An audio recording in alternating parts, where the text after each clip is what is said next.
Assalamualaikum warahmatullahi wabarakatuh. Assalamualaikum Bapak dosen serta semua teman-teman.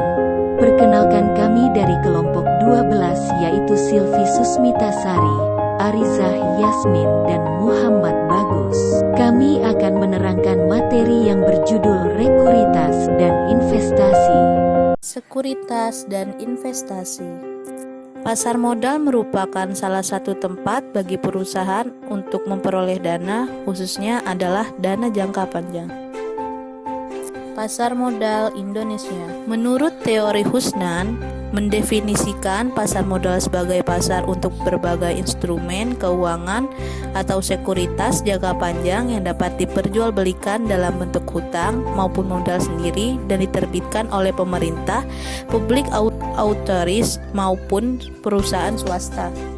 Sementara menurut Tandeliling, pasar modal adalah pertemuan antara pihak yang mempunyai kelebihan dana dengan pihak yang kekurangan dana dengan cara memperjualbelikan sekuritas yang umumnya mempunyai umur lebih dari 1 tahun, sedangkan secara fisik atau tempat di mana terjadi jual beli sekuritas disebut bursa efek. 2 fungsi pasar menurut Husnan. 1. Fungsi ekonomi, menyediakan fasilitas untuk memindahkan dana dari lenders, para investor yang menanamkan dananya dalam pasar modal, ke borrowers, emiten, atau perusahaan yang menerbitkan efek di pasar modal.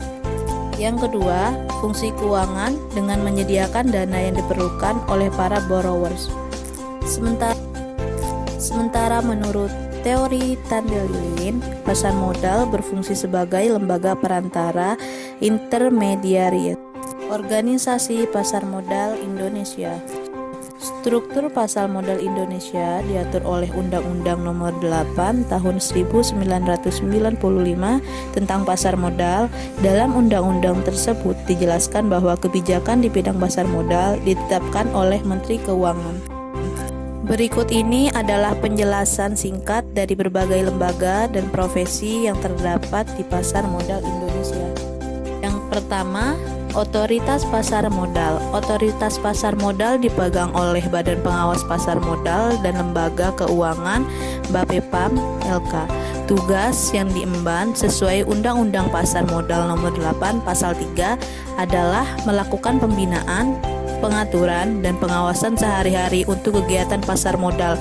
Adapun tujuannya Undang-Undang Pasar Modal Nomor 8 Pasal 4 adalah mewujudkan terciptanya kegiatan pasar modal yang teratur, wajar dan efisien serta melindungi kepentingan pemodal dan masyarakat.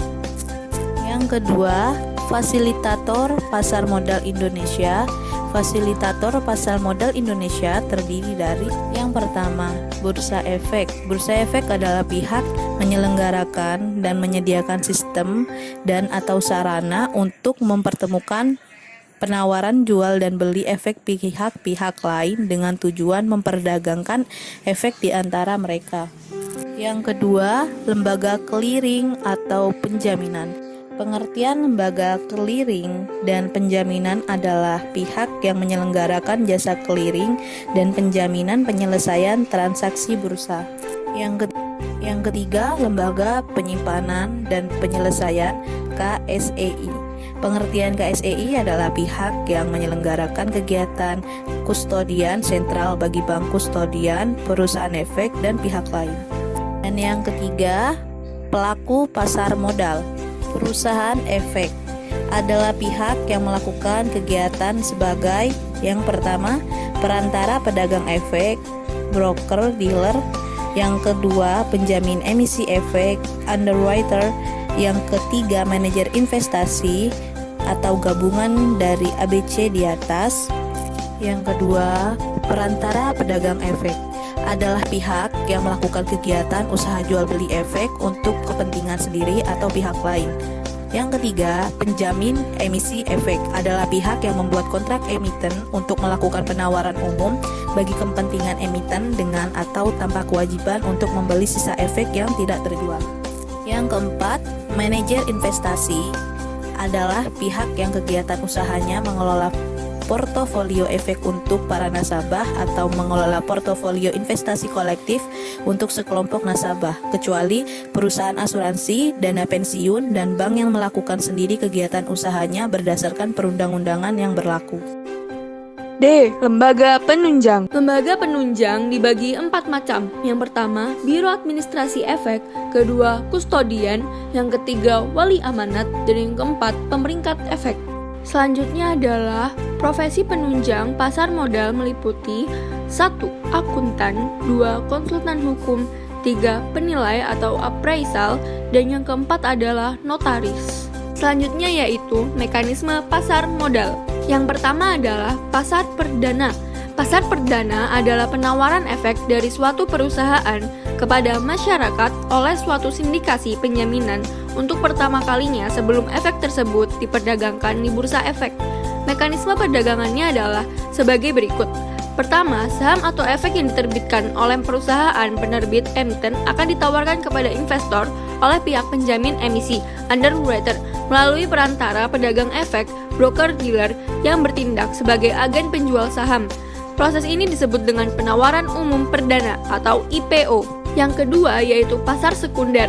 Pasar sekunder yaitu pasar di mana efek-efek yang telah dicatatkan di bursa efek diperjualbelikan.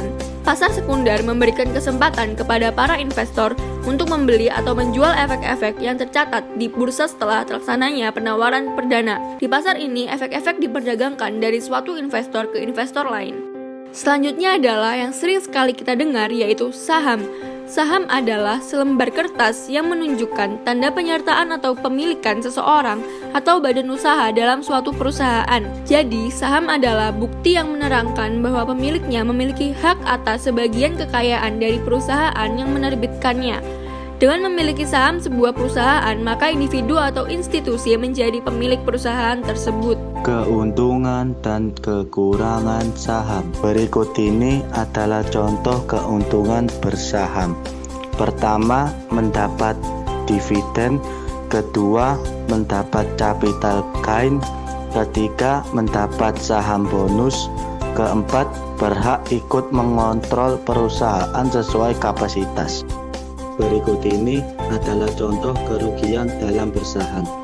Pertama, tidak mendapat dividen. Kedua, investor tidak selalu mendapat capital gain. Ketiga, pemegang saham akan menempati posisi lebih rendah dibanding kreditor jika perusahaan bangkrut atau dilikuidasi. Dan keempat, saham tidak dapat diperdagangkan lagi jika saham dicabut perdagangannya dari bursa atau yang disebut dengan delisting. Jenis saham. A.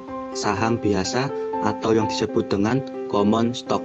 Saham biasa adalah bukti tanda kepemilikan atas suatu perusahaan.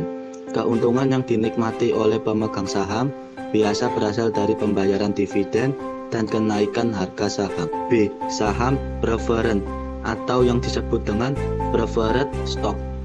Saham yang memiliki karakteristik gabungan antara obligasi dan saham biasa karena bisa menghasilkan pendapatan tetap atau yang disebut dengan obligasi dan juga mendapatkan hak kepemilikan seperti saham biasa. Nilai saham. Nilai saham terbagi menjadi 3, yaitu pertama, nilai pari. Nilai pari adalah nilai nominal saham saat pertama kali diterbitkan. Kedua, nilai buku. Nilai buku adalah nilai modal perusahaan yang tercantum dalam neraca keuangan. Dan ketiga, nilai pasar.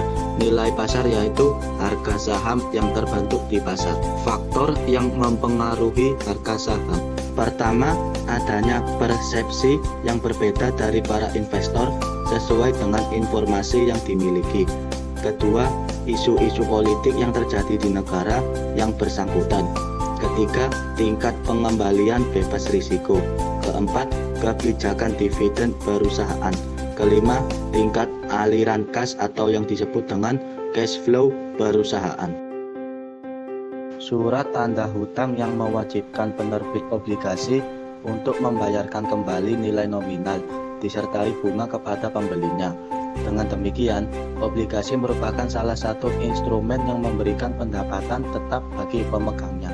Karakteristik obligasi. A. Nilai intrinsik. Nilai intrinsik terbagi menjadi 3. Pertama, kupon obligasi. Kedua, waktu jatuh tempo. Dan ketiga, nilai par atau nilai prinsipal. B. Tipe penerbitan. C. Bond indentures. D. Call provision. Jenis-jenis obligasi. A. Mortgage bond. B. Unsecured bond atau debentures. C. Convertible bond. D. Putable bond. E. Floating rate bond. F. Fixed income bond. Dan G. Zero coupon bond. Sedangkan berdasar penerbitnya, maka obligasi dapat dibedakan menjadi 3. Pertama, government bond adalah obligasi yang diterbitkan oleh pemerintah. Kedua, corporate bond adalah obligasi yang diterbitkan oleh perusahaan. Dan ketiga, municipal bond merupakan obligasi yang diterbitkan oleh pemerintah daerah. Sekian video pembelajaran dari kami. Mohon maaf apabila ada kesalahan kata. Wassalamualaikum warahmatullahi wabarakatuh.